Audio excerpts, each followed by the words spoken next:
Дали Струмичкиот регион ќе добие мал, нискотрошковен, еколошки и прифатлив систем за наводнување, ќе се знае откако експертите од Европската Унија наредните месеци ќе мапираат десетина локации на кои со европски пари ќе се градат овие системи. Денеска почна со реализација проектот кој според министерот за земјоделство Љупчо Николовски треба да ја зголеми конкурентноста на земјоделскиот сектор и да придонесе за максимално искористување на природните ресурси. Со проектот е предвидена изработка на проектна документација за десетина мали системи за наводнување, чиешто изградба ќе се финансира од веќе обезбедените средства на програмата ИПА 2015 година.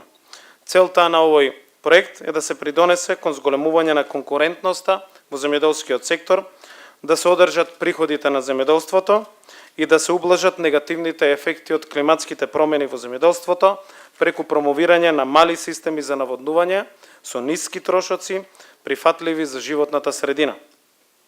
Проектот има две компоненти. Со едната ќе му се помогне на Министерството да обезбеди одржливост на идните инвестиции преку процесот на идентификација и развој на технички проекти за мали системи за наводнување, а со другата проектна компонента ќе се поддржат тековните реформи во управувањето со водите и вклученоста на корисниците на вода во управувањето со системите за наводнување преку активности за градење капацитети. Според Николовски, состојбата со системите за наводнување во Македонија не е на завидно ниво, а со Националната програма за земјоделство и рурален развој предвидено е во наредните 15 години да се реши наводнувањето на 250.000 хектари земјиште. Со овој проект ќе се идентификуваат 6 до 8 локации со големина од околу 300 хектари, на коим се најпотребни системите за наводнување, а потоа ќе се подготват проектите за инвестициите кои што ќе следат. Конкурентноста на земјоделскиот сектор и оптималното користење на природните ресурси е основната цел на Министерството за земјоделство, шумарство и водостопанство, а наводнувањето во тој процес има голема улога. Состојбите со системите за наводнување не е задоволително.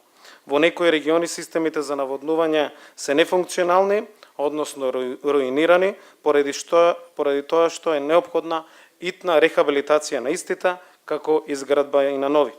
Земајќи предвид дека значителен дел од руралното население екзистенцијално зависи од приходите од земјоделството, руралните заедници се особено ранливи. Затоа потребно е да се подобри наводнувањето, вклучувајќи ги и малите системи за наводнување, токму за оние земјоделци кои тоа живеат, а немаат пристап до истите. Со Националната програма за земјоделство и рурален развој, крајната цел е да се зголеми потенцијалот за наводнување на 250.000 хектари во наредните 15 до 20 години преку рехабилитација на постоечките и изградба на нови системи за наводнување, вклучувајќи ги токму и овие политики за изградба на мали системи за наводнување. Проектот Мали нискотрошковни еколошки прифатливи системи за наводнување ќе чини околу 1,7 милиони евра, а ќе трае 2 години и 4 месеци, финансиран од инструментот за предпристапна ИПА помош на Европската Унија.